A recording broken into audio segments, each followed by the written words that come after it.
À l'UFDG, il n'y a pas de problème. Le mariage forcé au XXIe siècle est un délit prévu et puni par toutes les lois, qu'elles soient nationales ou supranationales.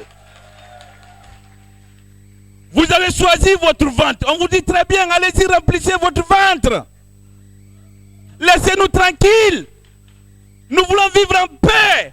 Laissez-nous nous battre pour que la Guinée puisse être en paix.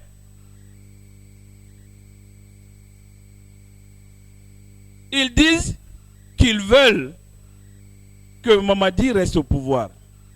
Que même une transition de 10 ans, ils ne sont pas contre.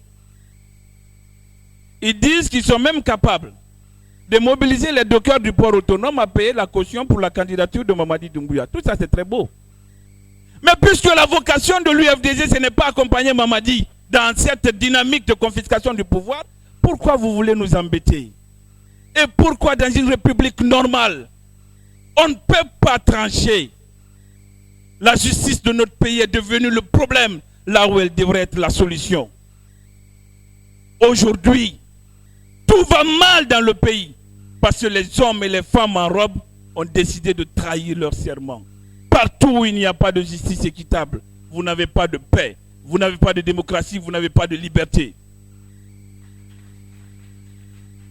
Et des intellectuels sectaires à l'indignation sélective qui ne conçoivent la liberté de conscience que dans un sens passent tout leur temps à taxer les gens d'être des Vatanguers, à taxer l'axe d'être des Vatanguers. Quand vous venez dans les concessions des gens, vous renversez les marmites, vous torturez les parents devant leurs enfants, vous détenez les gens et pour leur libération, ils doivent payer 3 millions, 4 millions, 5 millions. On est devenus des esclaves dans notre propre pays. Quand il y a des manifestations, tu ne peux même pas venir sur l'acte parce qu'on peut te prendre même si tu n'es pas intéressé. Et pour te libérer, on demande 3 millions de nos francs, 4 millions de nos francs. Lorsque vous n'êtes pas capable de dire à ceux-là d'arrêter, vous ne pouvez pas parler de paix, vous ne pouvez pas être audible. C'est pourquoi j'ai l'habitude de le dire qu'il faut faire attention. Lorsque vous voyez dans votre pays les germes qui ont conduit d'autres peuples à la violence et à l'autodestruction, vous voyez les mêmes germes apparaître sur vous, vous alertez, vous interpellez pour que décision soit prise pour mettre fin à de telles pratiques. Ceux qui ont décidé de remplir leur ventre, ils n'ont qu'à continuer à remplir le ventre et laisser l'UFDG tranquille.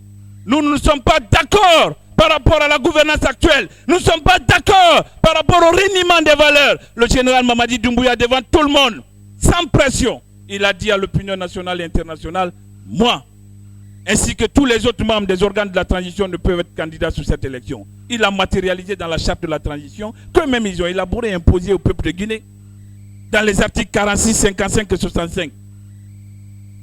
S'il décide d'aller à l'encontre de ça, ça va être considéré comme un parjure.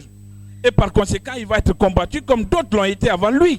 Dadis est aujourd'hui en prison avec un seul mot, la responsabilité de commandement. De même, personne ne viendra nous voir pour nous dire « Je n'étais pas au courant quand je suis allé opérer par là. Je n'étais pas au courant quand les enfants étaient fusillés sur l'axe. » C'est maintenant qu'il faut corriger toutes ces anomalies. Nous disons encore une fois de plus, il faut rester mobilisé, il faut rester déterminé. L'UFDG n'a aucun problème. L'UFDG continue à faire son travail et ce torchon du ministère de l'administration du territoire n'engage que ceux qui croient. Nous continuons à nous préparer pour notre congrès national en attendant que la haine au plus haut niveau de l'État, au niveau du ministère de la Justice et au niveau, n'est-ce pas, de l'administration du territoire, qu'ils puissent s'entendre sur un élément. De toutes les façons, l'UFDG reste indéboulonnable, déterminé à ce que l'alternance démocratique soit une réalité dans notre pays. On n'arrêtera jamais tant qu'on n'a pas mis la Cellou Dalein Diallo à la magistrature suprême.